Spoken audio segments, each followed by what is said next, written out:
Hi అండి. ఈరోజు నేను మిరపకాయ బజ్జీలు అయితే వేస్తున్నానండి. ఫస్ట్ ఒక మిక్సీ జార్ తీసుకొని అందులో వాము, వేపిన శనగపప్పు, రుచికి సరిపడా సాల్ట్ వేసుకొని మూత పెట్టుకొని మిక్సీ పట్టుకోవాలి. సాల్ట్ కొంచెం తక్కువే వేయాలండి, మరీ ఎక్కువ వేసేస్తే స్టఫ్ చేసుకున్న తర్వాత లోపల ఉప్పగా బాగుండదు. ఇదిగో చూడండి, ఇందులో చూపించినట్టు మిక్సీ చేసుకోవాలి.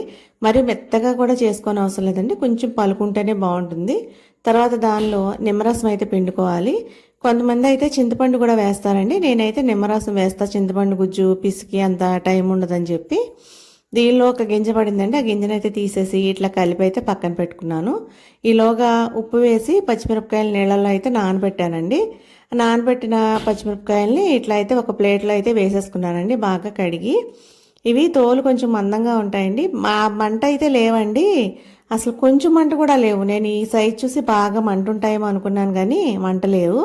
దీన్ని పిన్నిస్తో అయితే నాట్లు పెట్టేసుకున్నానండి. నేను చాకుతో అయినా పెట్టుకోవచ్చు, ఫాస్ట్గా అయిపోతాయి అని చెప్పి ఇట్లా పిన్నిస్తో అయితే నేను నాట్లు పెట్టేసుకున్నానండి అన్ని కాయలు. ఇలా నాట్లు పెట్టుకున్న తర్వాత దానిలో మనం కలుపుకొని ఉంచుకున్నాం కదా వాము, వేపిన శనగపప్పు, ఉప్పు, ఈ పొడి అంతా, ఆ పొడిని అయితే ఇట్లా స్టఫ్ చేసేసుకోవాలండి. ఈ పొడి స్టఫ్ చేస్తే ఉట్టిగా తినే బజ్జీలకి అయితే బాగుంటాయి. అదే మనం ఉల్లిపాయ ముక్కలు అవన్నీ పెట్టుకునే బజ్జీలకైతే ఇది వేసుకోకపోయినా పర్వాలేదు, వేసుకున్నా బాగానే ఉంటుంది. మేము ఉట్టుగానే తిన్నామండి ఈ రోజైతే. ఇంకా ఉల్లిపాయ ముక్కలు అవి అన్నీ కోసుకునే టైం లేదు. ఈ బజ్జీలు వేసుకునేసరికి టైం ఎంత అయింది అనుకున్నారు? నైట్ 9 అయిందండి. ఇంకా అందుకని ఆ టైంలో ఓపిక లేక ఇంకా వేసుకోవాలా.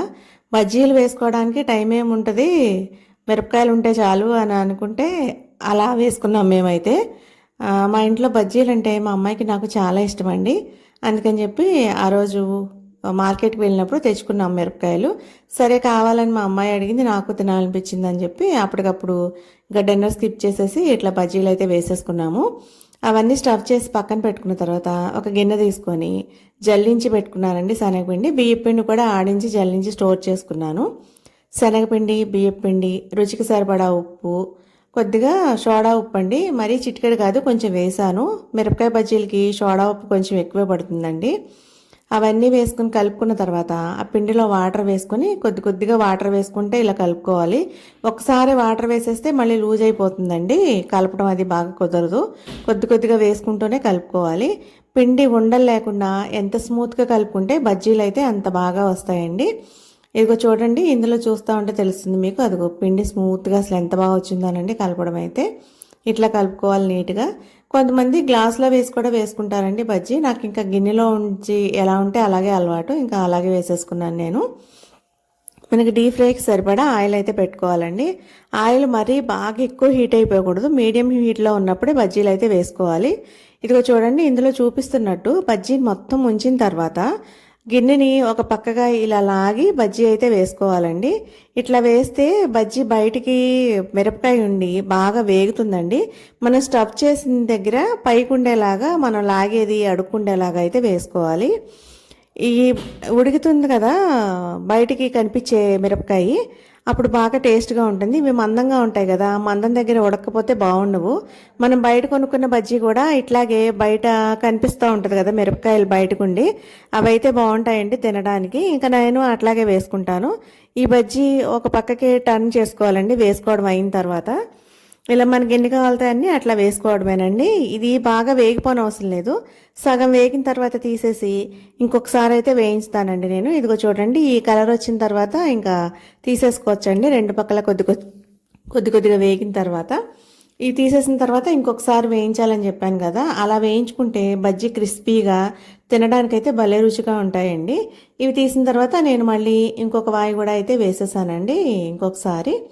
ఇది ఇట్లా మనకి కట్మిర్చి అట్లా వేయించుకుంటారు కదా బజ్జీ వేసేసిన తర్వాత, అలాంటి వాళ్ళు అయితే ఇలా గిన్నెకి వేసి ఇట్లా లాగన అవసరం లేకుండా మామూలుగా ఫుల్గా ముంచేసి ఫుల్గా వేసేయచ్చండి, ఇంకా ఇట్లా లాగే పని లేకుండా.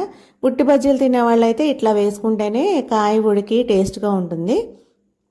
మందం కాయలు కదండి, మళ్ళీ వేగపు లోపల, అందుకని చెప్పి నేను ఇట్లానే వేస్తూ ఉంటాను బజ్జీలు. నేను వేసే బజ్జీలు అంటే మా అమ్మాయికి అయితే చాలా ఇష్టం అండి. ఇది కావాలంటే కనుక నిమ్మకాయ కారం కలుపుకొని కూడా తినొచ్చండి. కొద్దిగా గొడ్డు కారం, ఉప్పు, నిమ్మరసం వేసేసుకొని కొద్దిగా వాటర్ వేసి కలిపేసుకొని ఆ చట్నీతో తింటే బజ్జీలు అయితే చాలా బాగుంటాయండి. ఇదిగోండి, ఇది ఒక బజ్జీ అయితే అసలు ఎంతసేపు తిప్పినా టర్న్ అవ్వట్లేదండి. ఈ బజ్జీ అయితే మళ్ళీ మళ్ళీ వెనక్కి తిరిగే వచ్చింది. ఇది నా మీద పగబట్టిందని అయితే అనుకున్నానండి ఆ రోజు.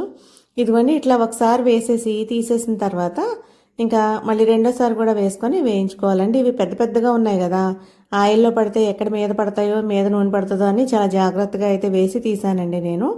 ఇవి తీసి పక్కన పెట్టేసుకున్న తర్వాత ఇదిగోండి మనం ఫస్ట్ వేయించి పక్కన పెట్టుకున్నాం కదా, అవైతే ఒక్కొక్కటి మళ్ళీ నూనెలో వేసేసి అటు ఇటు తిప్పుకుంటూ ఎర్రగా అయితే కాల్స్తున్నానండి. బజ్జీలు తినాలనిపిస్తే అసలు ఎక్కువ టైం ఏం పట్టలేదండి. నాకైతే అరగంట టైం కూడా పట్టలేదు ఈ బజ్జీలు వేయడానికి. వీడియో తీయడానికి కొంచెం టైం పడుతుంది కానీ మనం వేసుకోవాలంటే కనుక చకచక వేసేసుకోవచ్చు అండి. ఇంకా వీడియోలో అవి పని ఉండదు కదా, చాలా ఫాస్ట్గా వేసుకోవచ్చు. ఇంట్లో ఎవరైనా బజ్జీలు అడిగితే చాలా త్వరగా ఇట్లా చక్కగా ఎంతో రుచికరమైన బజ్జీలు అయితే చేసి పెట్టేయచ్చండి.